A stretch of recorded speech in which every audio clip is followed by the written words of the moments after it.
पाकिस्तान के अस्तित्व को हमने माना। अरे पाकिस्तान को बनाने वाले ही नेहरू जी थे, क्योंकि उनको प्रधानमंत्री बनना था। अपने एम्बिशन के लिए अपने महात्मा गांधी, हमारे देश के राष्ट्रपिता महात्मा गांधी ने कहा था, अगर पाकिस्तान बनेगा तो मेरे लाश के ऊपर बनेगा।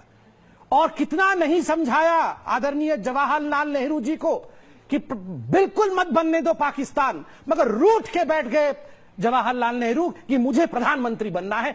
नेहरू जी से लेकर राहुल गांधी जी तक इस परिवार में कुछ बदला नहीं है। इनको प्यार, और प्यार सिर्फ कुर्सी से, कुर्सी चाहिए, बस कुर्सी चाहिए। देश को तोड़ दो, देश विभाजित हो सकता है, मगर कुर्सी हाथ से नहीं छूटनी चाहिए, यह मुख्य उद्देश्य है। और दूसरी बात, आपने इतनी बार जिन्ना जिन्ना जिन्ना जिन्ना कहा। आपने सुबह उठकर तमाम कांग्रेस के बड़े नेता जिस प्रकार से हिंदुओं को गाली देने का काम करते हैं, कल ही हिंदू तालिबान किसने कहा?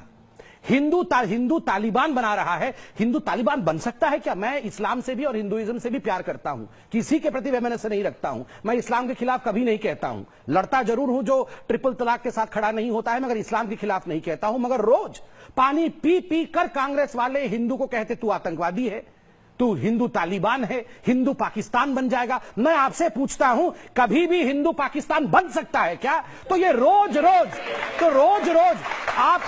रोज हमें गाली देने का काम क्यों करते हैं? राहुल गांधी जिन्ना के कौन बड़े एडवोकेट हैं? यहां इन्होंने खुद बताया कि देश को बांटने वाला अगर बौद्धिक सत्य किसी के मन में पहली बार उपज हुआ तो वो लाला लाजपत राय, हिंदू महासभा।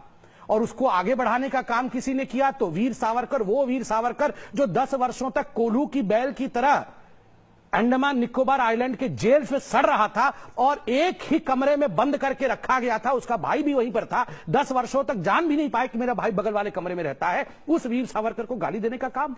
और हमने देश को बांटा। आप जिन्ना ने देश को बांटा। नेहरू जी ने उसका समर्थन किया, क्योंकि दोनों के व्यक्तिगत महत्वाकांक्षाएं थी। प्रधानमंत्री बनने का था एक इस देश में, दूसरे को कैद आजम उस देश में बनना था। तीसरी बात देखिए, मैं हाथ जोड़ के बार बार कांग्रेसियों को कहता हूं, और मनीष भाई तो मेरे अपने हैं, मैं उनको बहुत सम्मान करता हूं। मैं आज बहुत सम्मान के साथ कहता हूं, आपने अभी एक सवाल पूछा, मैंने तुरंत लिखा कि 1857 से लेकर जब तक हम हिंदुस्तान आजाद नहीं हुआ 1947 तक, बताइए कौन जनसंघी या संघ का व्यक्ति लड़ रहा था? 1857 तक चले गए। आज मंगल पांडे का दिन है। वैसे मैं आज आपको एक बात बताता हूं।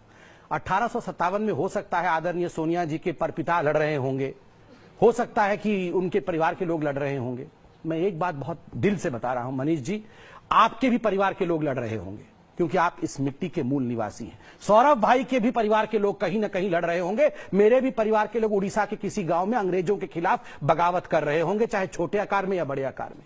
मगर मैं एक बात बिल्कुल गारंटी के साथ कह सकता हूं कि समूचे हिंदुस्तान में अगर किसी का परिवार का इस युद्ध में तनिक भर भी कंट्रीब्यूशन नहीं था, तो वो कांग्रेस की 19 वर्ष तक रही अध्यक्षा आदरणीय सोनिया गांधी जी के परिवार का, उनका नहीं।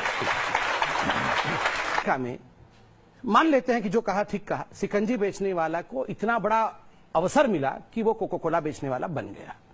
मैं मनीष जी आपसे पूछना चाहूंगा, आप बहुत अच्छे तरीके से राजनीतिक परिस्थिति को समझते हैं। इतना बड़ा अवसर इस देश ने एक चाय वाले को दिया प्रधानमंत्री बनने के लिए। वहां सिकंजी बेचने वाला कोका कोला बेचने वाला बन गया, यहां चाय बेचने वाला देश का प्रधानमंत्री बन गया। आप उसी चाय वाले के पीछे हाथ धो के पड़े हुए हैं कि चाय वाला हटाओ, चाय वाला हटाओ, चाय वाला हटाओ। नहीं, मैं बोलता हूं, इस सुंदर लोकतंत्र ने, ये सुंदर जनता जो बैठी हुई है, आपके आशीर्वाद से आपके बीच में से एक गरीब व्यक्ति आज प्रधानमंत्री बना है। किसी को सहन नहीं हो रहा है। इनको लगता है, और मैं बहुत अधिकार के साथ कह रहा हूं, ये तमाम जो आज बड़ी बड़ी जो बातें हो रही हैं कांग्रेस की तरफ से, इनको लगता है ये सत्ता हमारी बपौती है। ये गांधी परिवार के बाहर कैसे चला गया? और वहां लालू प्रसाद यादव जेल में, ये भी इनके साथ खड़े हैं ना, लालू प्रसाद यादव मुर्गा मुर्गी बकरा बकरी किसी सबका चारा खा के जेल में बैठे, और जहाज को उड़ाना पड़ता है हर डिबेट में।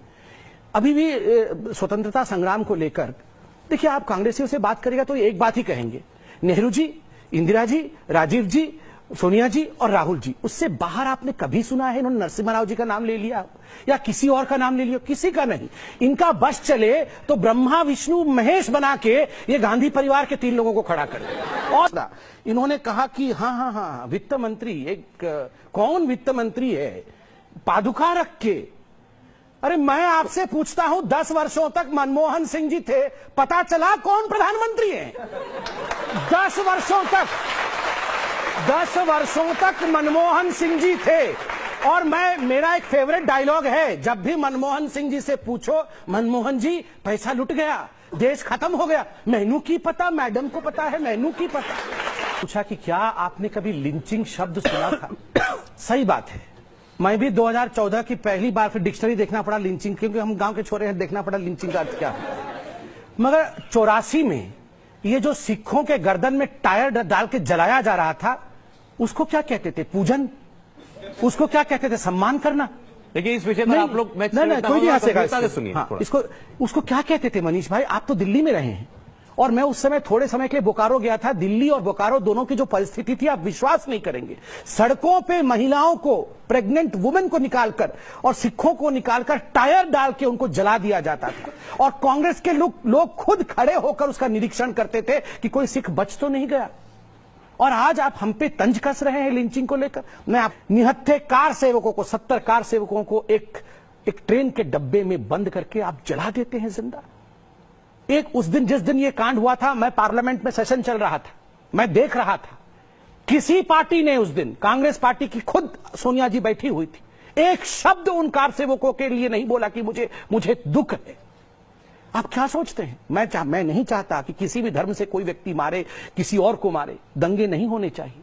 मगर मैं हाथ जोड़ के इतनी विनती करना चाहता हूं, बार बार हिंदुओं को नीचा दिखाने की कोशिश कि कार सेवक मर सकते हैं, हिंदू आतंकवादी हैं, हिंदू तालिबान हैं, इस प्रकार के शब्द और बार बार एक धर्म विशेष के प्रति आक्षेप करना कांग्रेस पार्टी बंद कर दे। मौत का सौदागर, प्रधानमंत्री माफी मांगे। प्रधानमंत्री के लिए क्या क्या शब्द नहीं प्रयोग किया कांग्रेस पार्टी ने, मैं इसके लिए कहता हूं कि कांग्रेस के वर्तमान अध्यक्ष को माफी मांगनी चाहिए। और दूसरा, आप गोधरा के विषय में कहते हैं और आपने मुझसे सवाल पूछा, फिर भी इनका हिंदू विरोधी छवि है।